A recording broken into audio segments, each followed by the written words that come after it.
இந்த big Boss season 7ல பார்த்தீங்கன்னா, wild card மூலியமா உள்ள நுழைஞ்சு, அங்க இப்போதைக்கு ஒரு வலுவான போட்டியாளரா தினேஷ் வந்துட்டு விளையாடிட்டு வராரு. அதேபோல தினேஷுடைய குடும்ப விவகாரம் பார்த்தீங்கன்னா, அவர் பிக் பாஸ் வீட்டுக்குள்ள இருக்கும்போது இப்போ நீதிமன்றத்துக்கு வந்திருக்குது.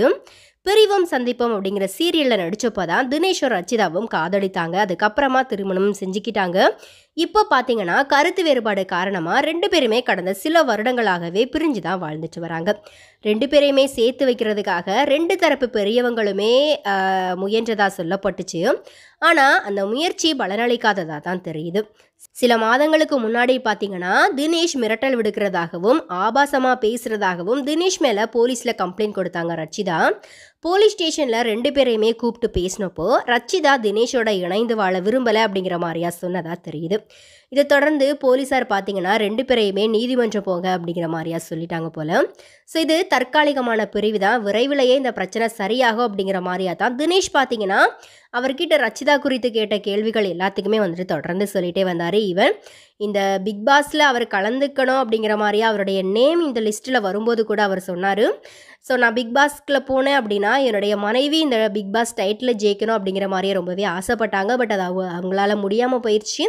நான் அதை அவங்களுக்காக ஜெயிச்சு கொடுப்பேன் அப்படிங்கிற மாதிரியா வந்துட்டு ஈவன் ரச்சிதாவுடைய சேர விரும்புகிற ஒரு மோட்டிவில் தான் பார்த்தீங்கன்னா இப்போ வரைக்குமே பிக் பாஸ் வீட்டுக்குள்ளே போகிறதுக்கு முன்னாடி வரைக்குமே பார்த்தீங்கன்னா தினேஷ் வந்துட்டு சொல்லிட்டு இருந்தார்.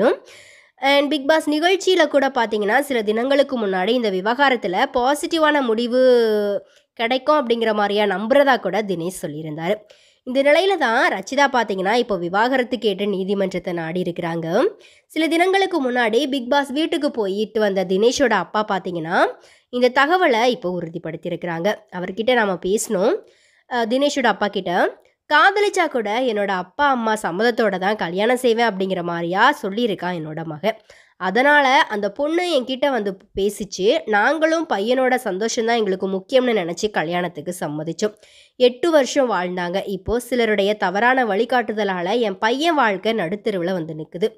சரி செய்ய எவ்வளவோ ட்ரை பண்ணிட்டோம். ஆனால் இறங்கி வர்றது 2 தரப்புலையும் இருக்கணும். ஒரு தரப்பு மட்டுமே சமாதானத்துக்கு தயாராக இருந்தால் அதில் நல்ல தீர்வு எப்படி கிடைக்கும்? அந்த பொண்ணு பிடிவாதமாக இருக்குது. நாங்கள் வேற என்ன செய்ய முடியும்? எல்லாமே முடிஞ்சு போச்சுன்னு விட்டுட்டு அடுத்த வேலையை பார்க்க வேண்டியது தான். காதலிச்சு பண்ணுறோமோ, பெரியவங்க பார்த்து பண்ணுறோமோ, இன்னைக்கு தேதிக்கு டிவோர்ஸ் அப்படிங்கிறது எல்லார் வாழ்க்கையிலுமே சாதாரணமான ஒரு விஷயமாகவே மாறிடுச்சு. அதனால் எல்லாத்தையுமே தூக்கி எறிஞ்சிட்டு பொழப்பப்பாருன்னு சொல்லிட்டேன். நடிக்க வாய்ப்பு கிடைக்கிற வரைக்கும் சென்னையில் இருக்கட்டும், வாய்ப்பு இல்லையா ஊருக்கு வந்துடுன்னு சொல்லிட்டேன்.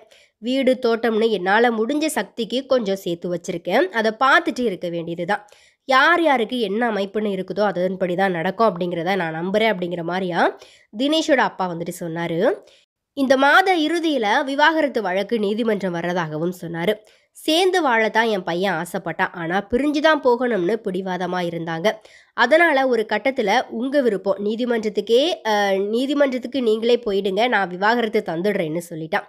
இந்த மாத கடைசியில் வழக்கில் விசாரணைக்கு வருது. என்ன சொல்கிறாங்கன்னு தெரியல. பிரிகிறது தான் தீர்வுன்னு உறுதியாக இருந்தாங்கன்னா அதுக்கப்புறம் நாம் கெஞ்சிட்டு இருக்கிறதுல அர்த்தமே இல்லை அப்படிங்கிற ஒரு விஷயம் இருக்குது இல்லையா? எங்கே இருந்தாலும் சந்தோஷமாக வாழட்டும். இந்த மாதிரியா தினேஷோட அப்பா பார்த்தீங்கன்னா ரொம்பவே மெச்சூர்டாக வந்துட்டு பேசியிருக்கிறாரு. ஆக்சுவலாக தினேஷோட ஃபேமிலி வந்துட்டு ரச்சிதாவோட தினேஷ் சேரணும் அப்படிங்கிற மாதிரியா தான் விருப்பப்படுறாங்க. ஈவன் தினேஷ்மே பார்த்தீங்கன்னா அப்படி தான் விருப்பப்படுறாரு. பட் ரச்சிதா மட்டும் பார்த்தீங்கன்னா ஒத்த காலில் நிற்கிறாங்க. இதுக்கு பிஹைண்ட் என்ன இருக்குது அப்படிங்கிறது தெரியல.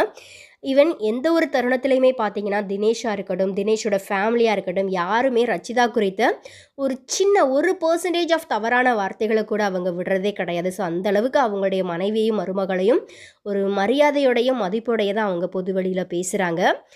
எனிவே கண்டிப்பாக ரச்சிதா தினேஷை மிஸ் பண்ணாங்க அப்படின்னா ஒரு நல்ல ஃபேமிலியும் ஒரு நல்ல கணவனையும் மிஸ் பண்ணிட்டாங்க அப்படின்ட்டு தான் சொல்லணும். எனிவே இது குறித்த உங்களுடைய கருத்துக்களை கமெண்ட்டில் ஷேர் பண்ணுங்கள்.